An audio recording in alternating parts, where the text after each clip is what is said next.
Have you ever felt like you gave your best, only to have it rejected? That crushing moment when you poured your heart into something and it just was not enough?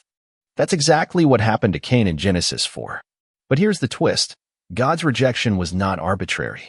It was not about favoritism, and it was not even about the offering itself. The real reason will change how you see your own struggles and your relationship with God. 1. The offering that missed the mark. Cain brought an offering from his crops. Abel brought the firstborn of his flock. On the surface, it seems like God just preferred meat over vegetables, but that's not it. The problem was not the what. It was the how. Think about it. Abel brought the firstborn and the fat portions, the best of what he had. The text does not say that about Cain.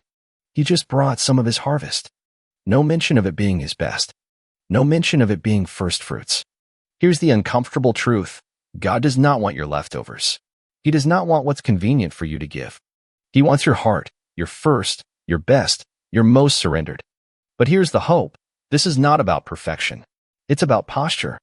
When you come to God with your whole heart, even your smallest offering becomes sacred. Consider this. When farmers harvest, the first fruits are the most valuable, the cream of the crop. They represent trust, because you're giving away what could have been your security. Abel understood this. He did not just grab any lamb. He chose the firstborn, the one that could have secured his future. Cain, on the other hand, gave after he'd already taken care of himself. This was not about God being picky. It was about worship being a mirror of the heart. When you give God your leftovers, you're telling him, you're an afterthought. But when you give him your first, you're saying, you're my priority. Ever notice how Jesus praised the widow's 2 small coins over the rich people's large donations? It was not about the amount. It was about the surrender. That's the key. God does not measure your offering by its size, but by what it cost you to give it. 2. The heart behind the rejection. God's rejection of Cain's offering was not a punishment. It was an invitation. Right after, God tells Cain, if you do what is right, will you not be accepted? This is huge. God was not writing Cain off. He was giving him a chance to course correct.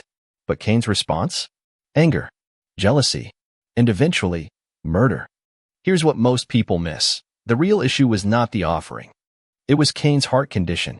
He was not rejected because his gift was bad. He was rejected because his attitude was. Ever been there? You give, but resentment creeps in. You serve, but bitterness follows. God's question to Cain is this question to us. Why are you angry? The solution? Check your heart before you bring your gift. Worship is not just what you bring, it's how you bring it. Here's something fascinating. God did not just reject Cain's offering and walk away. He spoke to him. He gave him a warning, a chance to change. That's mercy in action. But Cain's anger blinded him to the opportunity. Think about the last time you felt overlooked or unappreciated. Did it make you bitter, or did it drive you to seek God's perspective? Cain's mistake was not just his offering, it was his refusal to let correction reshape him.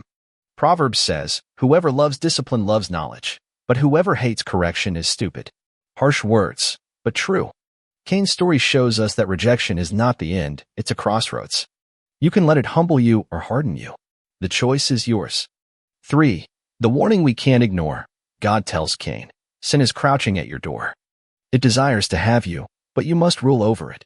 This is one of the most powerful lines in Scripture. Sin is not just a mistake. It's a predator, and it's waiting for your moment of weakness. But here's the game changer. You do not have to let it in. God gives Cain and us a way out. You must rule over it. That means you have a choice. Most people think temptation is unstoppable, but God says otherwise. You can overcome. You can shut the door. The next time jealousy, anger, or pride knocks, remember, you hold the key. That phrase, sin is crouching at your door, is chilling. It paints sin as a wild animal waiting to pounce. But here's the flip side. God would not warn Cain if he could not resist. That warning was also a promise. You have the power to overcome this. Ever felt temptation like that? Like it's right there, breathing down your neck? The Bible does not say, try your best. It says, rule over it. That's a command, not a suggestion. You're not helpless. David wrote, I have hidden your word in my heart that I might not sin against you. That's the antidote. When sin crouches at your door, you do not fight it with willpower, you fight it with truth. 4. The redemption hidden in the story. Cain's story does not end with his failure. Even after he kills Abel, God still shows him mercy. He puts a mark on Cain to protect him. Wait, what? The first murderer gets divine protection? That's the scandal of grace. Even when we mess up catastrophically, God does not abandon us. He disciplines, yes, but he also covers. Here's the takeaway. Your worst moment is not your defining moment. Cain's life was not over, and neither is yours. So why did God reject Cain's offering? Because he wanted Cain's heart more than his crops. The same is true for you. God is not looking for perfect people. He's looking for surrendered ones.